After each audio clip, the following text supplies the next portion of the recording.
So this is the first edition, that is part A of the Khoodeelaar campaign, world exclusive original diagnosis of Fleet Street.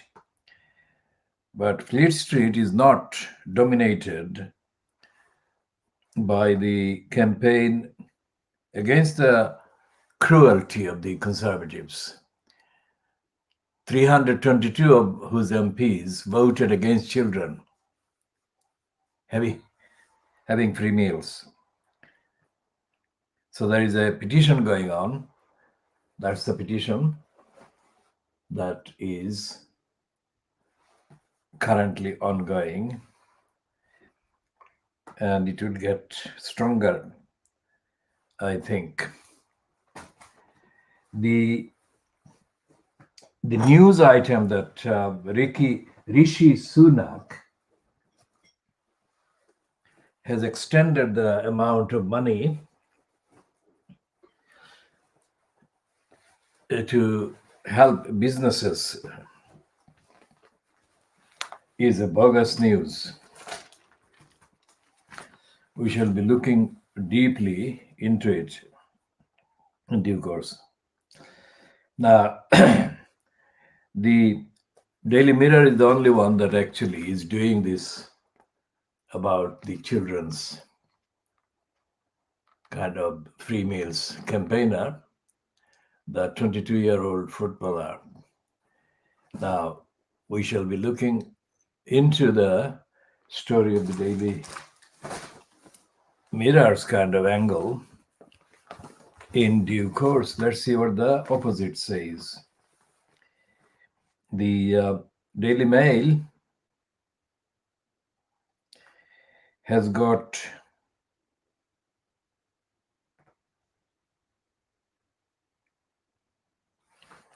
a piece about the devil, otherwise known as Anna Wintour, daughter of Charles Wintour, and the devil who earned her nickname Devil because of her cruelty and cruel personality and all the rest of it. And the Daily Mail splash is, staying in rule does not stop the virus. There is a revelation that Lancet study finds it barely changes our rate because people don't obey draconian edict. So that's the one the Daily Mail is running. But also they've got a piece about Andrew, apparently Brenda's favorite son, the middle son of Brenda, who is now reportedly involved in making phone calls with Ghislaine Maxwell about Epstein, sex victims.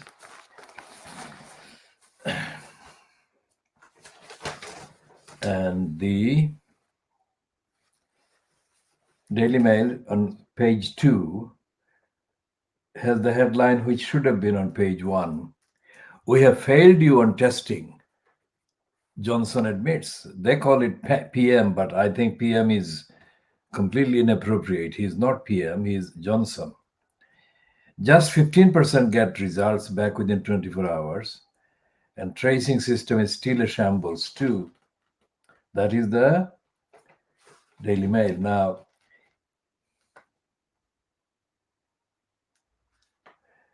there is a piece on page 3 about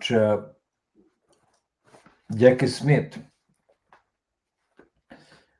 They are speculating if Jackie Smith's involvement in the BBC Strictly Dancing is causing her to undergo too many makeovers, leading to her turning into, visually, Sue Pollard. And the contrasting Sue Pollard's zany setup with Jackie Smith's power dressing, with a picture of her speaking while a glum-looking Gordon Brown is seen pictured sitting next to her or near her. That's the only image. That is a cropped image. So obviously there were other faces that they have left out. But that is the kind of priority the Daily Mail is giving to the Conservatives' kind of failures and cruelty. It's only on pages 6 and 7, that they have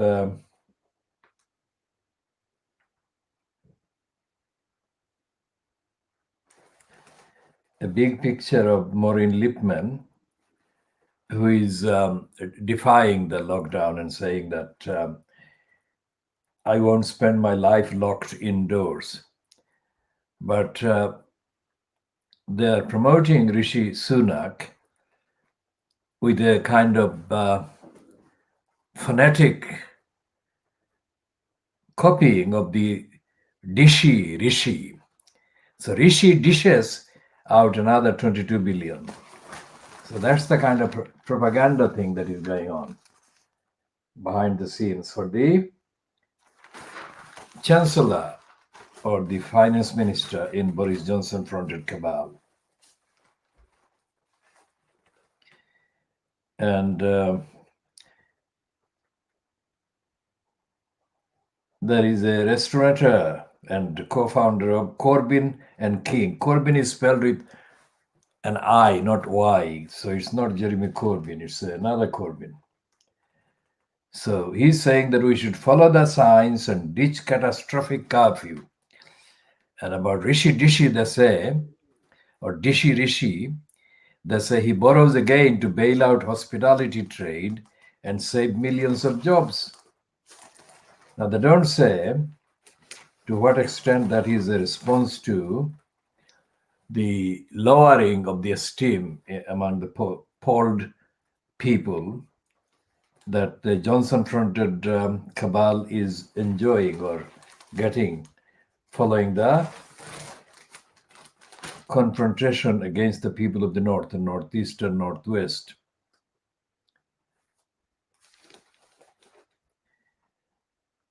And just 1 in 8 say they know all the rules. That is page 8.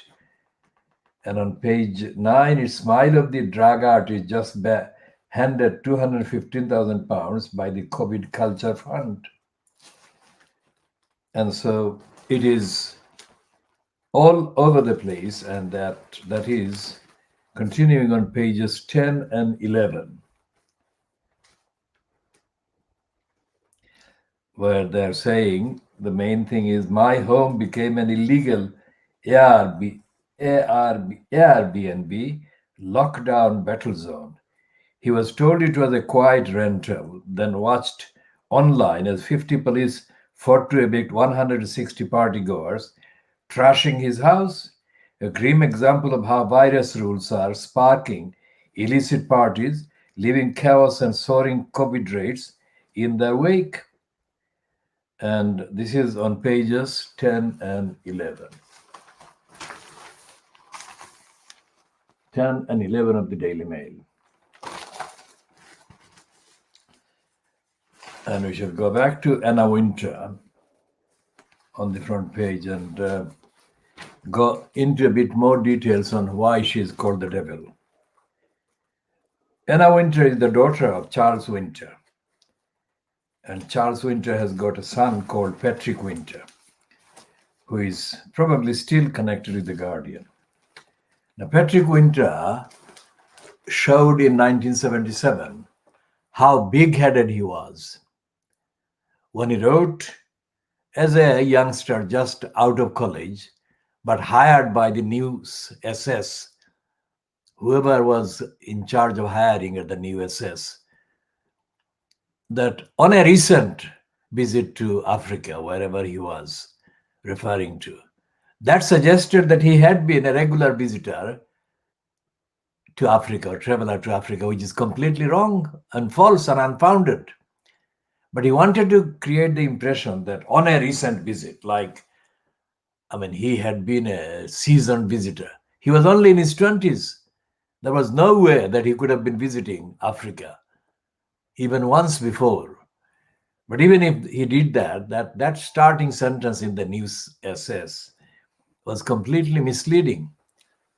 We shall talk more about Patrick Winter in the context of The Guardian and his role and the benefit he has been getting as a racist. But go back to his sister, and who is featured as the one that has eventually found love. She is called the devil because of the various roles she has played in New York as a publisher, as a journalist. She is the only other British English woman, apart from Tina Brown, who was married to Harold Evans, to have made significant kind of career connections and become a kind of known name among the Americans. So Tina Brown was also notorious, but Tina Brown's notoriety pales into insignificance when compared to the notoriety of Anna Wintour. Anna Wintour was the actual character behind the slogan and the name and the book and the stories. The devil wears Prada. And the devil in there was she. And Prada was the Italian kind of owned or Italian invented kind of fashion thing. It wasn't for her investigative journalism that she became known. And this applies to Tina Brown as well. And Charles Winter, when he was editor of the new London Evening, No Standard, didn't make a mark as a kind of investigative thinking journalist. And like Michael Foot, who also was editor of the Evening Standard, these are kind of postings and kind of assignments, if you like, to use the language of the press, that left no legacy in terms of the contributions they could have made to journalism. In fact, Michael Foot, contrary to the image he still has, of a scholar and a socialist scholar and a conscientious scholar, wrote kind of completely groveling and kind of completely embarrassing gratitude pieces for Beaverbrook. Debt of Honor is the one that comes to mind.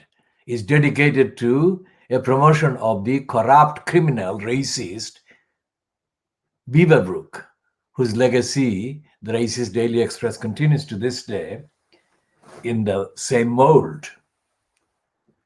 So Fleet Street promoting Anna Wintour without any, that is the Daily Mail, without any apologies to her victims, because many victims of her dictatorial management have spoken out against Anna Wintour, and she has been kind of exposed as a very cruel person.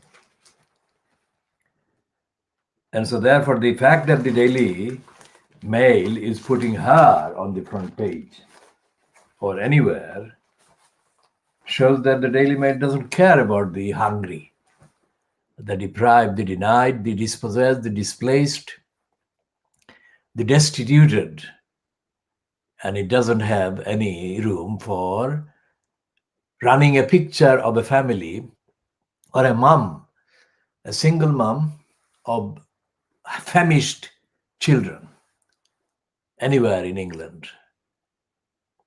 And the Daily Mail persists in being seen as the Little Englander's voice. Not that most people, given the fact, if they were given the actual facts of the various things that the Daily Mail promotes, they would never support the Daily Mail. But the assumption is that they do support. And the secret is there is no alternative. The little kind of the gullible people, the misled people, the people who actually subsidize this paper have no platform to go to give expression to their actual true feelings, let alone to share their experiences of poverty, hunger, deprivation, denial at every stage. And the fact that this is a Daily Mail is admitting that lockdown is a nightmare and that everything is not kind of as rosy as Johnson and the Brexiteers, including the Daily Mail, otherwise promotes.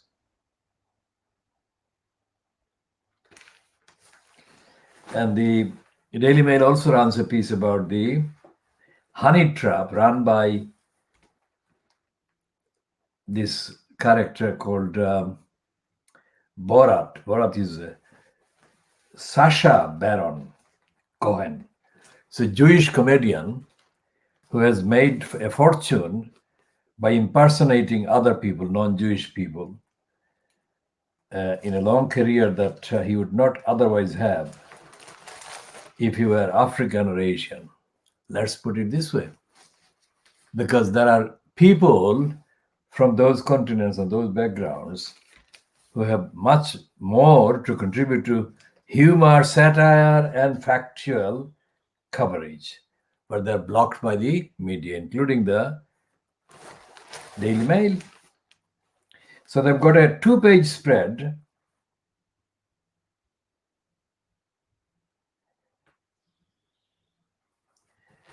dedicated to celebrating the devil, that is Anna Wintour. And this is completely unjustified. We'll come back to that piece in a second. Let's check what they're doing on the kind of gossip column, so-called.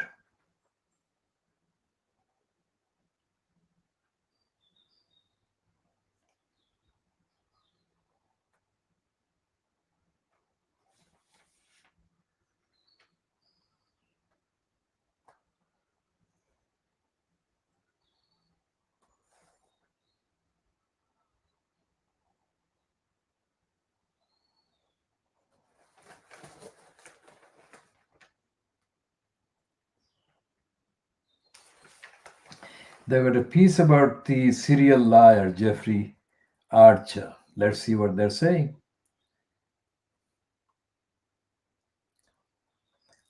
They're quoting him as saying, I made huge mistakes in my life, done things I regret, I let my family down, but everyone makes mistakes. No one is perfect.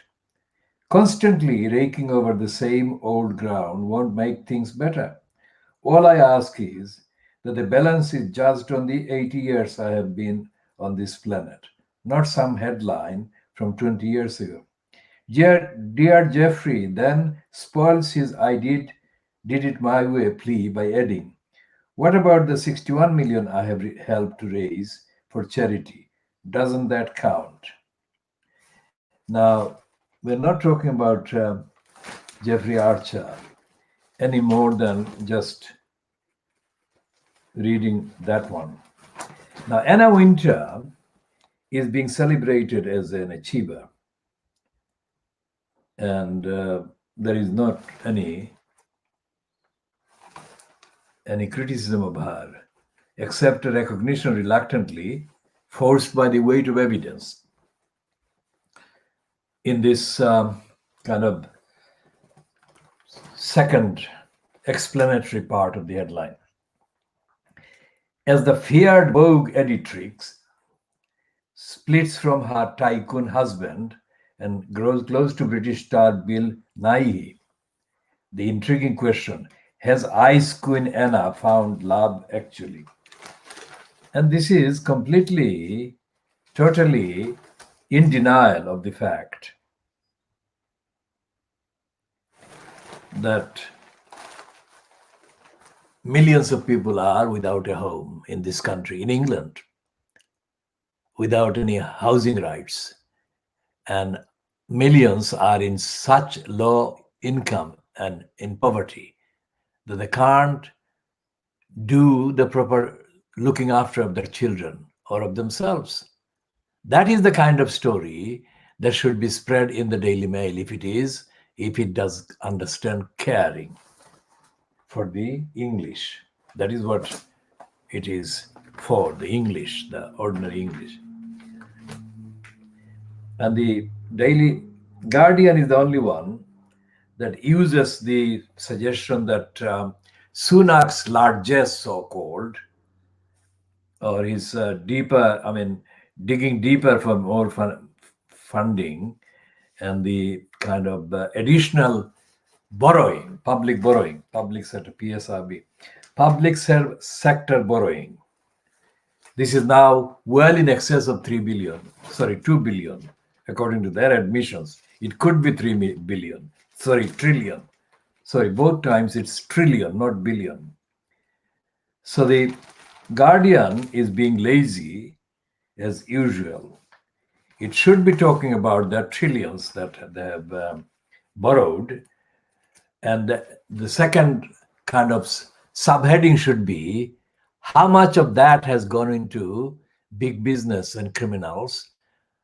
And that should have been contexted by referring to what Johnson is doing against the people of Greater Manchester, Northwest and Liverpool, and South, kind of Northeast, Newcastle and Tyneside and those places. And that is only the beginning. They should have actually talked about the poverty raging across London and Southeast. And they should be updating on the fact that the evictions are going on. And there is no counting. No one is counting the number of people that have been affected already by the lifting of the procedures in the corrupt court system of the ban on evictions. And no update on the Guardian about whether the cons will impose another ban on evictions or impose a permanent ban on evictions and make the landlords, compel the landlords to deliver rights to the tenants that they have been refusing to deliver, covering every aspect. So the Guardian has got smaller headlines about various kind of details of the kind of propaganda, but it's doing the same thing like the others are doing, have been doing for the last 9 months.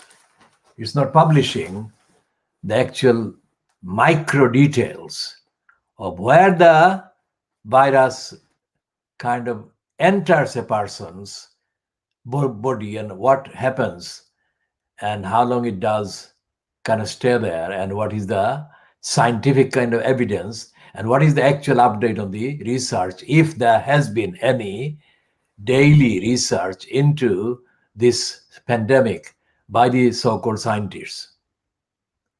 And that is inclusive of the findings of objectively reportable findings of the evidence of the kind of results of the research being carried out in the countries that can or do have the capacity to do the research. That is the reality. Instead of devoting 80% of the so-called coverage of the thing to an exchange of accusations that are not real, they are not genuine, because the accusations are not substantiated or sourced by citing actual evidence. So it's like a spin. So the Guardian is doing a spin. Instead of doing this headline, the Guardian, remember the Guardian is the only paper that is now part of Fleet Street, that used to be called the Manchester Guardian. None of the others were called Manchester Guardian. So the row, the political spin row between Boris Johnson, the liar, and the Greater Manchester councils, because the Greater Manchester area covers 10 councils that constitute Greater Manchester. And so far he has given 2 million pounds each. Now, imagine the budget or average budget being around, average budget in London councils, which are, of course, in population terms, different than the average councils in the Greater Manchester area. But the average budget of a council in London is well in excess of £1 billion. £1 billion being 1,000 million pounds.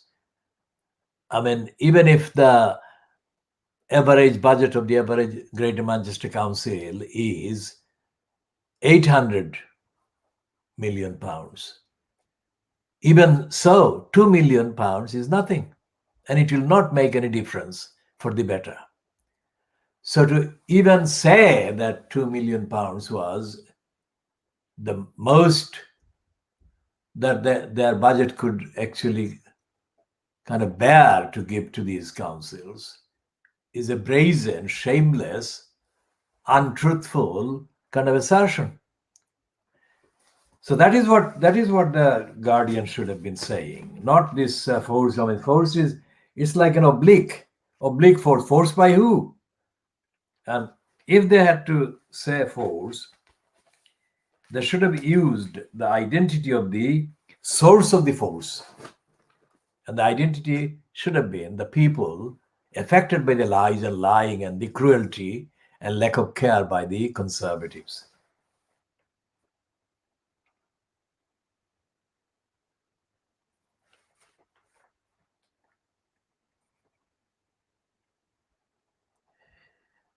And they have a little quote from Annalise Dodds. She's a dodgy Dodds. Annalise Dodds is an idiot, which is why Starmer has put her in place as a shadow minister. And this is how the Guardian is failing to tell the truth. And it is echoing what we have been saying all along about Fleet Street and the Johnson-fronted cabal. It's London-centric. Ministers being London-centric with pandemic support plan, says Barnum. Well, this is not news to anyone watching this program. It is absolutely true, but it's not the whole truth. There is even bleaker truth behind that particular headline.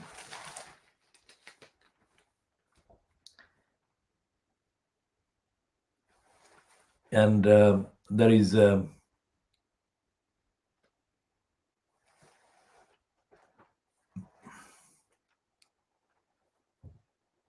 Barking and Dagenham Council is offering same-day testing to its key workers.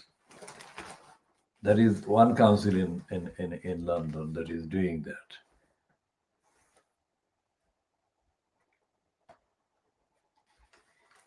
And they're saying that people defying the kind of lockdown and holding parties will become the norm. There is a piece about Boris Becker, the tennis kind of player, that he hid his trophies while he was facing bankruptcy proceedings. Now, this is something that he must have been advised to do by the lawyers. So the licensed law traders were licensed criminals, advising Boris Becker to hide the extent of his assets while pleading that he was bankrupt.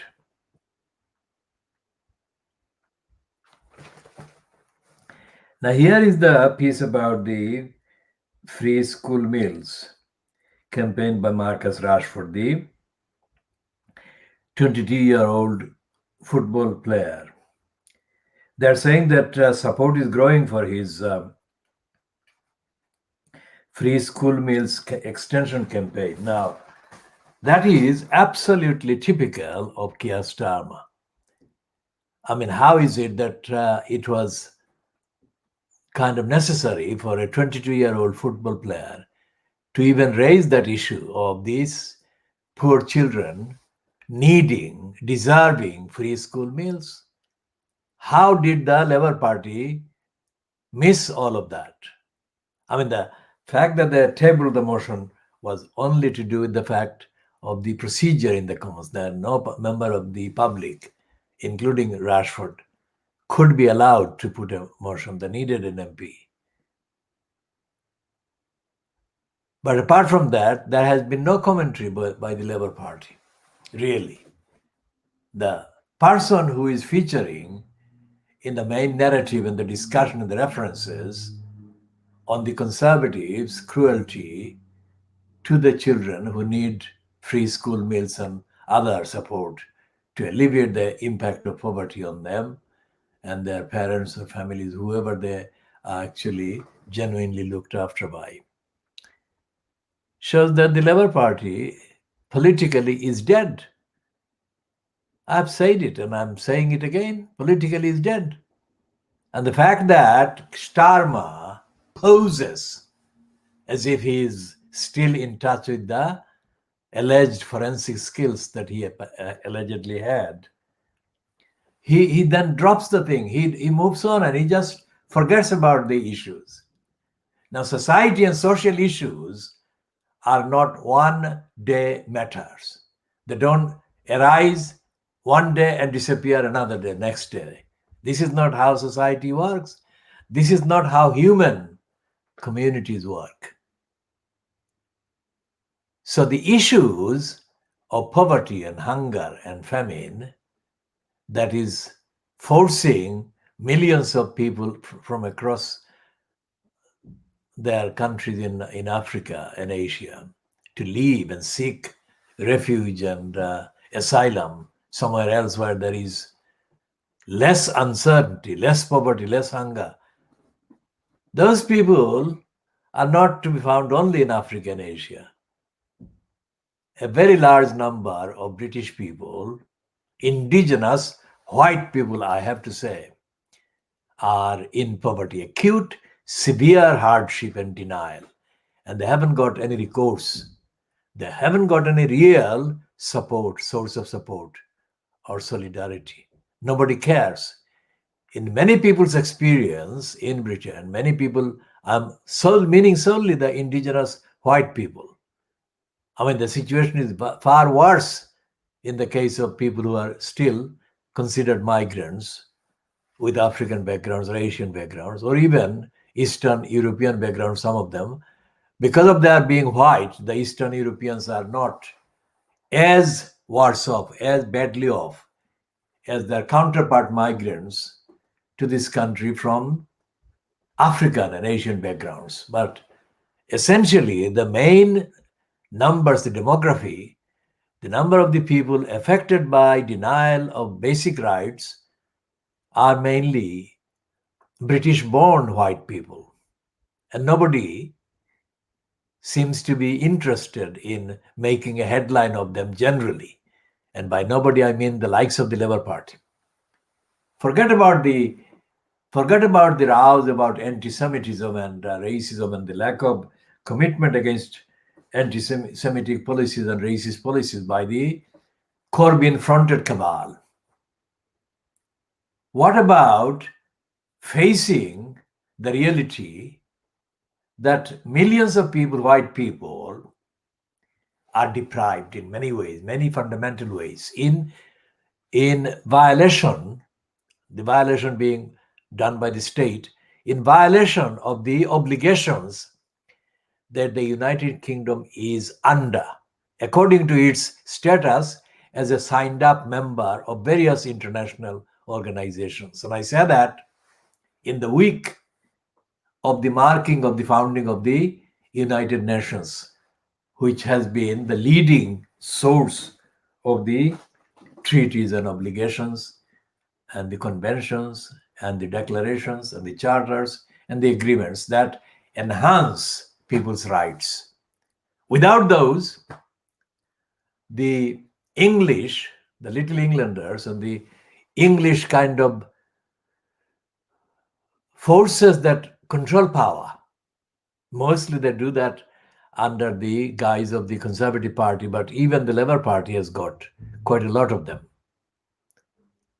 Those who are actually eligible to grab power and do grab power and stay in power for significant amounts of time, they're all essentially white people. Though any diversity is complete decoration.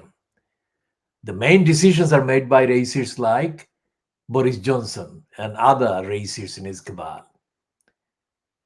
And they have got counterparts in the Labour Party in the form of the Labour Party as it was fronted by Tony Blair and Gordon Brown, etc. So why is Starmer kind of silent? And why is Barnum, Andy Barnum, although he's a Labour Party politician, the reality of the 10 councils in Greater Manchester being lumbered with the varieties of restrictions which are not accompanied by support that they need to implement the restrictions. I mean, Barnum is not talking there as a Labour politician so much as a politician who is in touch with people more than Starmer is.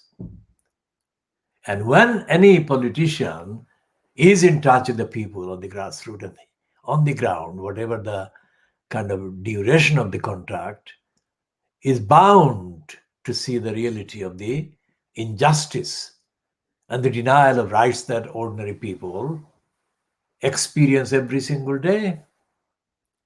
And in that context, just reminding anyone who has not watched this before, that the local councils, which are legitimately being supported by all the objective observers, including our program, on this particular issue of their being denied necessary amounts of support by the cruel conservatives. Normally, they are not accountable to the ordinary people, individuals, families, and groups in their boroughs, in their kind of territories, not answerable, not accountable. And so therefore, there is a cycle of unaccountability going around the country. And it is currently, it's a hotter headline topic because of the pandemic than is the case normally. But it is an endless kind of encounter of disappointment, frustration, denial, and desperation, to the point where many people, and I'm coming back to Starmer about his complicity with the agenda to force the poorest and the most vulnerable and the most deprived to feel so helpless and so unsupported that they commit suicide, which has happened. So the suicide of thousands of people can only be called a planned massacre. It's a kind of differently disguised massacre, just like the Grenfell Tower massacre was disguised as a fire accident or whatever, because the fire could have been put out by the military aircraft pouring emergency water onto the building, because the Grenfell Tower is completely unobstructed, all sides, and any number of military aircraft, that is military choppers, could have come and delivered the water and saved most lives and put out the fire. They didn't do that. And that is why we have called it a massacre right from the beginning. And that aspect, that water was not poured on the building has been left out of all the commentary that we have seen.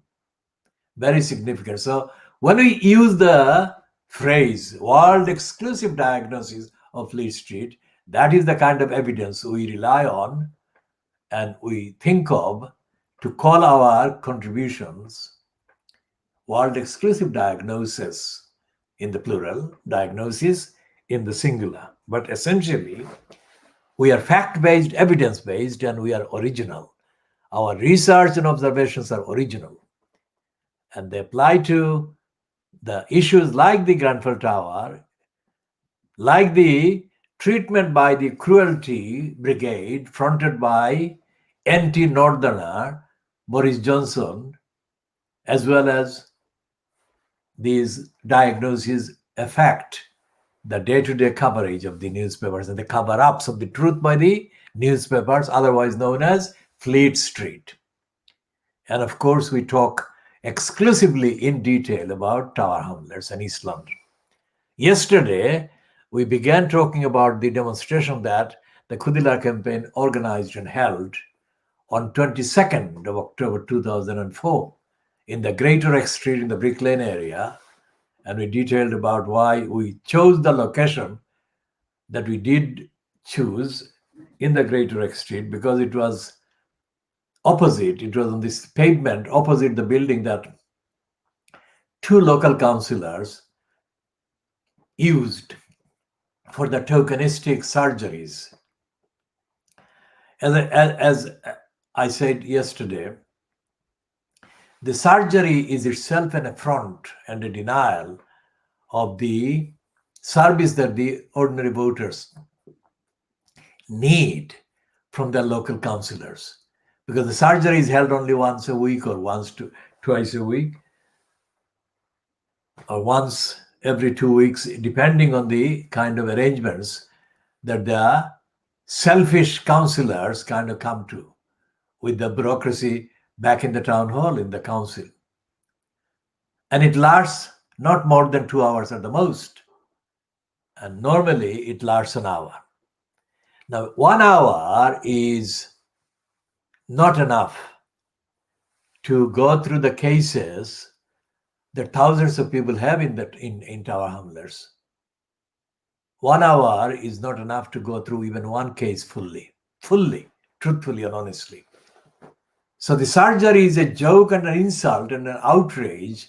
And the fact that such surgeries are allowed shows that the ordinary electorate are deemed to have no power, no say, and no kind of muscle politically to hold these councillor crooks to account. Because they are crooks. Because these councillors, they have a register of interests and the declarations and whatever. If you read the average declarations, you'll find complete plastic rubbish and lies and inventions. It is known in Tower Hamlets that not one councillor, several councillors made up the time that they spent for helping their so-called electorate. And they claim thousands of pounds for the fake kind of surgeries and fake time that they actually spent in so-called allegedly helping the people. That they didn't. And they got paid thousands of pounds in addition to the allowance they normally get. And they have not been held to account. One even included a member of the closest kind of circle of Lutfur Rahman when he was in post as, quote, mayor at the expense of Tower Hamlets. So anyone who wants to know about why the campaign against the elected mayor post is not happening in Tower Hamlets needs to understand the reason why the Khoodeelaar campaign stands out and the others don't, because we are the only campaign, we are the only people in the whole of Tower Hamlets, and we shall go and expand the area into the rest of England, because there is no such campaign like Khoodeelaar campaign that is dedicated to factually reporting on what is going on the ground. And By factually reporting means we encompass, we include everything, every aspect. Local so-called council, central so-called government, the UK Parliament, the United Nations, international agreements by the UK, and the corrupt bureaucracies operated under the banner of the judiciary. And of course, as this particular program is called Exclusive World Diagnosis of Fleet Street. So we are doing more than any other campaign is doing. We are doing it, we have been doing it for decades. And what we have been saying has been purely prompted by and based on evidence, not by any career plan or ambition, by myself, the organizer of the campaign, or anyone who has, over the years, at various stages, supported any particular issue or campaign that we have been running. No career plan for ourselves, except to oppose the careerists, except to point out the mistakes and the wrongdoings and the corruption and the criminality of the ones seeking and craving the careers. So that is the opposition. We've been maintaining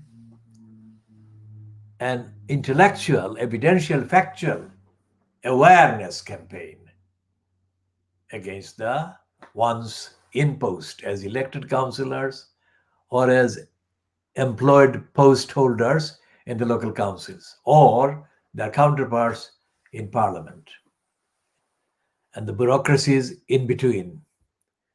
And we have been undertaking ongoing for decades, all the main kind of pillars, if you like, or symptoms or kind of platforms that local councils use and central government and the parliament use in their self-seeking pursuits. We have been addressing them, we have been investigating them. And for example, this particular issue of the lack of capacity by the local councils in Greater Manchester is very relevant, both for the fact that it is a permanent feature, permanent factor when the budget, the finance, the financial capacity of a particular provider of services runs low. The capacity has to be optimum. And that has never been established if the central government's attitude towards local councils is treated as the main indicator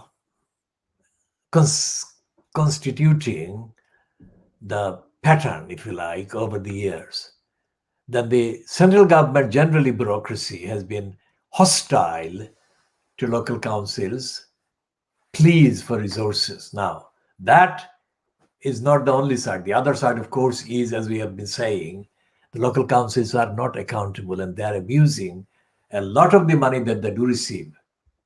Instead of serving the needs of the people, the urgent needs of the people in the boroughs concerned, these local councils and the controlling cabals of crooks reward themselves, like the directors are overpaid, the chief executives are overpaid. For example, in the case of Croydon Council, I mean, it's one of the most brazenly corrupt councils in all of England, Croydon. And there is no sign, no hint, no sound, no squeak from the Labour Party, because Croydon is a Labour Party council. From the Labour Party in Parliament or from Starmer. Indeed, nor from Corbyn, nor from the militant that, not the militant that were in control in Liverpool, or militant in the sense of extremists, like the Momentum, that became the kind of equivalent to the position that militant intruders, infiltrators apparently had held. Now, as was exposed during the kind of so-called row between who should be the Labour Party's official mayor candidate at the 2010 mayoral election in Tower Hamlets, the so-called election for the executive mayor in Tower Hamlets, that is. The candidates, as well as the decision makers at the National Executive Committee, were lying and they were ill-briefed and ignorant.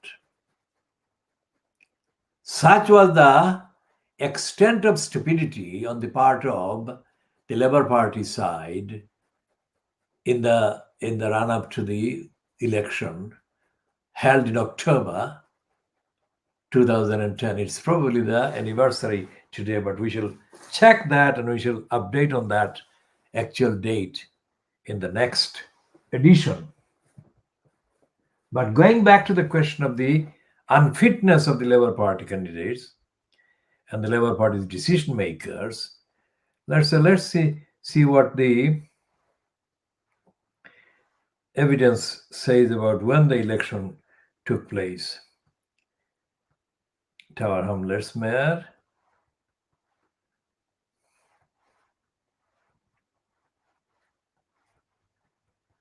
That should be capable of bringing up a kind of information. And so the mayor of Tower Hamlets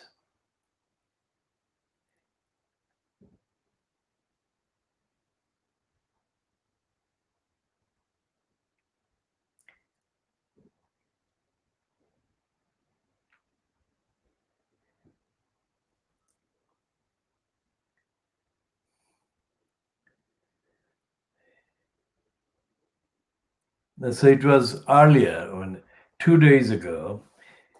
It says that it was on the 21st of October 2010 that the first election took place. And so this is 23rd of October. So we are 2 days into the next year since the anniversary. Now the 21st of October, 23rd of October, doesn't matter. It was in the last, let's say 10 days of October 2010 that the election took place for an elected mayor. And we shall also read the bit from the Private Eye issue that was published literally days before the election of October 2010.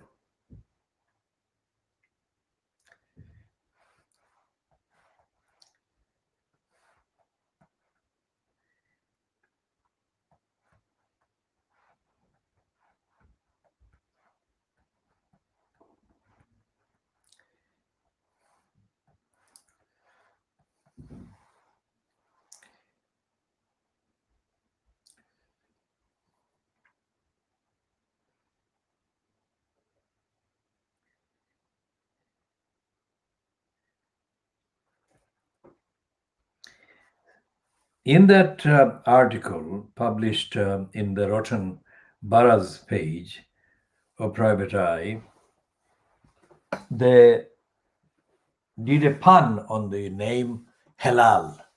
Abbasuddin was known as Abbasuddin. Halal was introduced by him later. Anyway, so they used the Halal bit as a kind of similar sounding word to halal. And the halal obviously is the equivalent, the Muslim equivalent of what the Jewish people call the kosher. And in the context of Tower Hamlets, halal is very much a known word, and halal and halal can be easily transferred in the context of the knowledge of the people who are familiar with both. So they actually did, the Private Eye, days before the election of October 2010, did a pun on a number of words, and they effectively said halal was dead meat. Abbasuddin halal was dead meat. That is what they actually said. So let's see what the exact words they used was were.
So what they said about Abbas Uddin alias Halal in that piece in Private Eye, published in the last week of October 2010,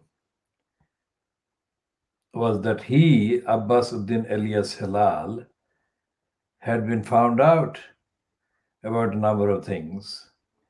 And that there is a history, background to the allegation by Private Eye, assertion by the Private Eye about Abbas Uddin alias Halal, because he had condemned Private Eye during an earlier kind of period.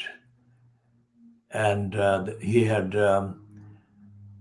condemned people who read Private Eye as mentally unsuitable, mentally unwell, or worse to that effect. And what has happened is that Abbasuddin Halal, alias Halal, has been actively supporting the post of mayor, even 11 years since all that happened, despite the fact that he has been on the record as claiming that he is opposed to the continuation of the post of mayor. We have evidence to reject that kind of pretension, because persons known to be very closely operating with Abbas Uddin alias Halal are also involved in undermining statements that they otherwise made in support of the campaign to stop the or scrap the post of mayor in Tower Hamlets. Why we are saying this today? Because in the next door neighboring Newham, where there is a post and the post holder, Executive Mayor Ruxana Faiz, apparently last week, the Newham Council on the 21st of October, I think,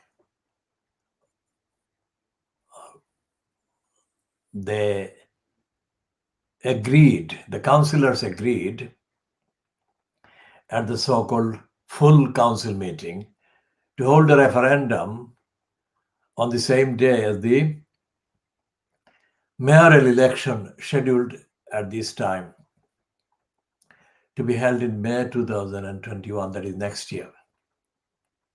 Whether the mayor system in Newham should continue. On current showing, the prediction is that the system may not be changed because Roxana Fiaz may have enough supporters who may still support the post. But that is something that we are only able to observe at this stage. It is still 7 months to go before the actual mayoral election and the referendum. If in the meantime a rigorous campaign is mounted, campaign meaning information about the corruption and abuse and the lack of democracy, all the other things that are associated with the regime of Roxana Fiaz since she took over in May 2018. If there is such a rigorous campaign, then the referendum may go against her staying in and that post remaining. And by previous record, let's say the evidence of the last 22, 23 years, Newham Council has been a corrupt council, and Newham's Labour Party, which is the main party in Newham in terms of the control of councillor posts and councillor kind of numbers, is concerned. So therefore, Newham councillors have not been opposing corruption. They have not been opposing the post of elected mayor. They haven't done that for almost a quarter of a century. And even before Robin Wales took over as leader of the Newham Council, that is to say, leader of the Newham Labour Party, Newham Council Labour Group's leadership, the reign of Stephen Timms, who is now an MP for his term, was not kind of a period where there was any activities against corruption, against lack of democracy in the Newham Council or by Newham Council. So when Roxana Fiaz boasted on the 12th of March 2018 on a live program, not on the mainstream in this British country, but it was a satellite live program called Straight Dialogue on an outlet that has gone bust since then, called Channel I Europe. That channel is no longer in being. But she was a guest there for half an hour or so, and she boasted that Newham was a Labour stronghold. What she meant was that there was no other party in power as either councillor or MPs in Newham. What she actually meant and what she actually boasted about was that the Newham Labour Party was immune. It enjoyed impunity from any audit or accountability. And despite all of that, Stephen Timms, the MP, keeps getting higher and higher number of votes. So that shows that Newham Labour Party is part of the corruption. And the Labour Party, opposition parties like the Conservatives or the Greens or the Lib Dems, if they exist, are not anywhere near active against corruption. It may be because the Conservative Party is even more corrupt generally than the Labour Party. But even so, the other parties that theoretically exist have not been active against corruption. So that is Newham. And we shall be watching what goes on in terms of any campaign against the mayor system between now and end of April, let's say 2021. All scheduled. Things may get worse if the pandemic gets worse, and things may get cancelled if the pandemic gets out of hand.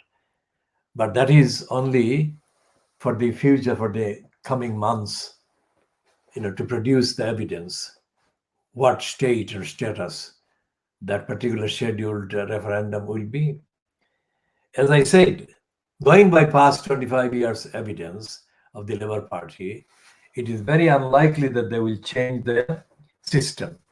Because if they were going to change the system after 16 years of corruption by the holder of the post, Robin Wales, then they would have scrapped the post instead of putting forward Roxana Fiaz in his place.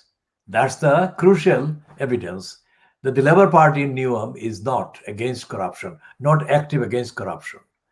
And the Newham Labour Party or the Newham Council, because they're the same, if they are the examples of local councils' behavior to the duties of democracy and accountability and diligence and unbiased service, then there is a lot of things that are wrong in the councils. And if you extrapolate this across the 10 boroughs or 10 councils that make up the Greater Manchester Council, then you see how much extra problems ordinary people are being caused by those 10 councils. We shall be continuing in part 2.